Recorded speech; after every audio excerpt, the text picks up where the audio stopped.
Vamos a ver un informe sobre el tema central, la neuroplasticidad.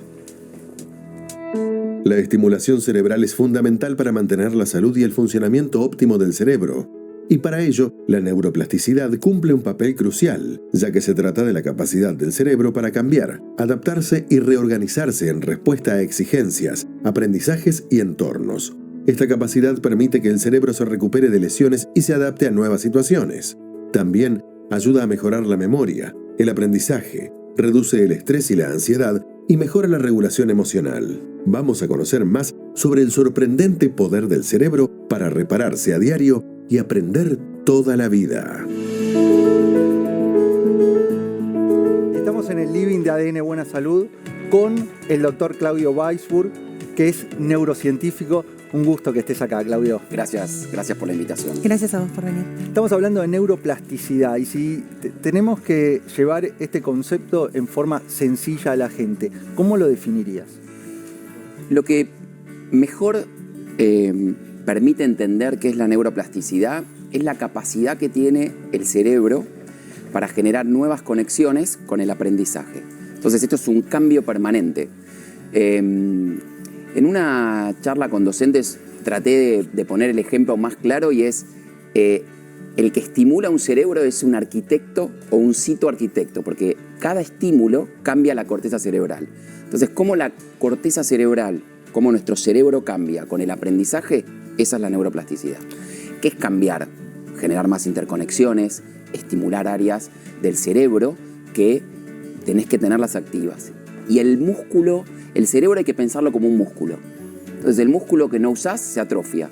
Región del cerebro que no usás se atrofia también. Y esto uno habitualmente, o lo sencillo es vincular la plasticidad o esa capacidad de aprendizaje con los chicos. Pero de acuerdo a lo que estamos viendo, esto también se da en el adulto. Seguimos teniendo esa capacidad de generar nuevas conexiones, de poder estimularlo de esta manera, pues no es solo no perder lo que tenemos, no atrofiar, sino generar nuevos conocimientos.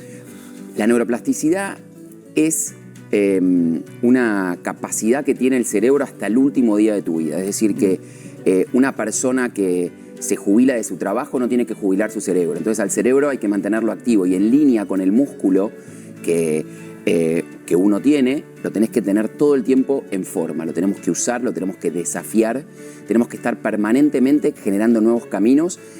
Obviamente que el cerebro necesita ir por momentos en cierto piloto automático que permita un bajo consumo de energía. Eso no genera nuevas conexiones. Eso no agranda el árbol dendrítico, que es todas las interconexiones que tiene la neurona. Tiene un cable muy largo que se llama axón y mucho, como si fuera un árbol con muchas ramas que se llaman dendritas. Y el rol de cada neurona es comunicarse con más neuronas. Y el cerebro funciona en red. Entonces, al funcionar en red, necesito, digamos, estimular de gran manera y la mejor manera de generar conexiones duraderas es con la emoción y la motivación. La motivación es el motor, es la luz que genera consolidación del conocimiento y del aprendizaje. Todo lo que entra sin una mínima emoción, sin gusto, sin sabor, entra y sale. O lo que es peor, ni siquiera entra, porque si no tenemos la persiana atencional abierta, no entra nadie a ese local. Claudio, recién hablabas de esto de la motivación, que me parece un dato clave, y pensaba, por ejemplo, en estos niños o niñas que tienen trastornos del aprendizaje, pero que muchas veces se remiten más a cuestiones contextuales, quizás familiares, problemas en la casa. Digo que quizás cuando vos cambiás el contexto y los cambiás de sistema, también aparece aparece esta neuroplasticidad muy manifiesta, y entonces te das cuenta que en realidad no era una cuestión neuronal o una cuestión biológica, si se quiere, netamente, sino cómo la influencia de ese contexto también afecta al aprendizaje. Me imagino que esto debe ser igual a lo largo de toda la vida. Absolutamente. Claro. Es decir, vos pensás que el cerebro es uno de los órganos, si no es el único, que nace completamente inmaduro. Y para madurar necesita un estímulo y necesita nutrición. Tal vez la nutrición no es algo que está garantizado en todos los niños que nacen a lo largo y ancho de nuestro país. De hecho, es bastante heterogénea. la pata nutricional del estímulo y el desarrollo. Y lo otro es la estimulación. Entonces, un cerebro que tiene toda su genética y su estructura normal, como uno que tenga algún desafío en el desarrollo, necesita un estímulo constante y permanente para poder desarrollar a pleno la capacidad que pueda tener. Entonces, si vos tenés problemas de aprendizaje, si tenés algún desafío en el desarrollo, el estímulo que vos hagas, y cuanto más temprano lo hagas, te va a cambiar notablemente la evolución, la estructura y las interconexiones que vas a ir generando a lo largo de la vida. Entonces, en esto, el concepto de neuroplasticidad se junta con el de neuroresiliencia, que es cuando hay adversidades, puedo salir hasta fortalecido. Y el cerebro puede salir fortalecido aunque tenga alguna desventaja de nacimiento o adquirida que cambie notoriamente la evolución natural a donde uno iba. Entonces, en esto, un entorno versus otro lo es todo. Claro, en cómo un niño, por ejemplo, mellizos que fueron adoptados en casas distintas, la evolución depende del estímulo que recibieron a lo largo del desarrollo. Entonces, los primeros años de la vida son muy importantes porque se van a ir generando las fuentes primarias de interconexiones y se necesita un estímulo constante y permanente para no generar que este músculo no se desarrolle apropiadamente. Y el crecimiento que los pediatras medimos en todas las consultas del perímetro cefálico no es cómo crece el hueso, empuja el cerebro. Y el cerebro no crece porque tiene más número de neuronas. La neuroplasticidad es el crecimiento de interconexiones, el engrosamiento de los cables. El cable viene como si fuera un cobre sin cubrir, se cubre de mielina. La mielina necesita de ácidos grasos, necesita de nutrición y necesita de estímulo para crecer, engrosarse y generar más interconexiones. Y para eso necesita el estímulo apropiado.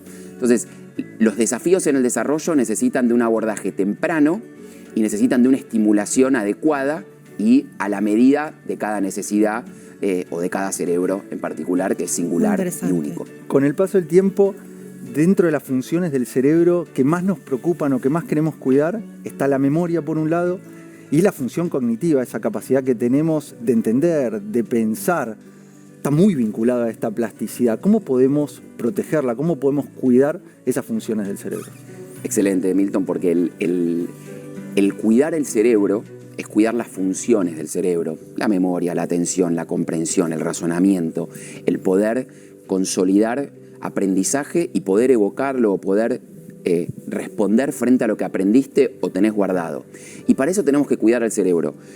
Hablábamos de la nutrición, entonces la alimentación saludable, rica en ácidos grasos, en alimentos que son antioxidantes, forma un pilar fundamental junto con el dormir bien. Entonces, alimentarse apropiadamente y dormir bien es cuidar tu cerebro. Si vos dormís bien, el sueño no es pasivo.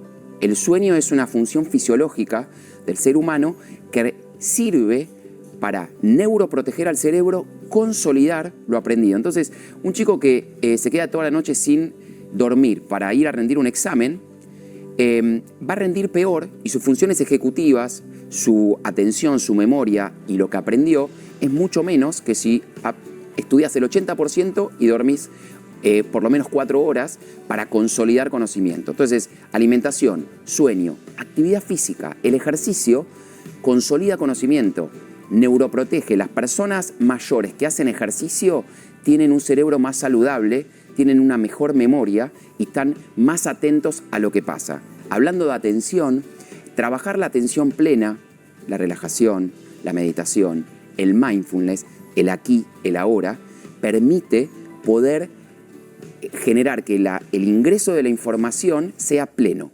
Entonces, que vos incorpores y en ese momento estés atento 100% a lo que está ocurriendo para poder depositar mejor en tu memoria, en tu memoria el conocimiento.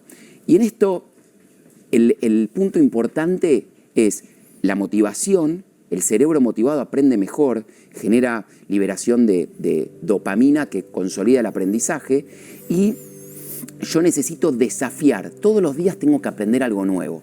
Se generan nuevos caminos, nuevas interconexiones y crecimiento cuando vos vas aprendiendo cosas nuevas. Entonces todos los días tenemos que ponernos el desafío de aprender algo nuevo. ¿Qué aprendí hoy?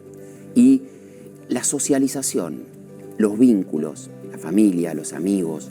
El estar con gente es un factor sumamente importante para proteger el cerebro, que también se relaciona con uno de los elementos más importantes que hace a la felicidad de las personas, que tiene que ver con quién nos juntamos y cómo nos vinculamos. Lo contrario, la soledad mata más que muchas otras sustancias. Claudio, agradecerte tu visita. ¿Qué pensás, para ir cerrando, de estos juegos que nos propone nuestro licenciado, Marca Registrada, que constantemente nos hace entrenar el cerebro, tratar de descifrar algo, algún desafío? ¿Tienen algún efecto positivo o estamos jugando por jugar?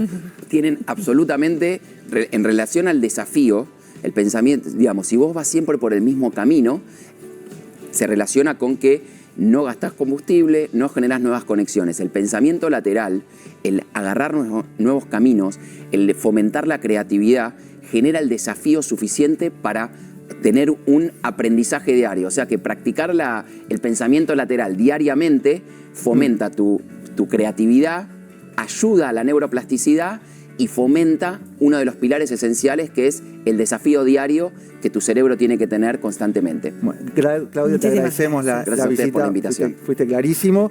Pero tenemos muchas preguntas de la gente, así que despedimos al doctor Claudio Weisburd, que es neurocientífico y director médico del Instituto Soma. Muchas gracias y queda siempre las cámaras y la pantalla de ADN Buena Salud a tu disposición. Muchas gracias.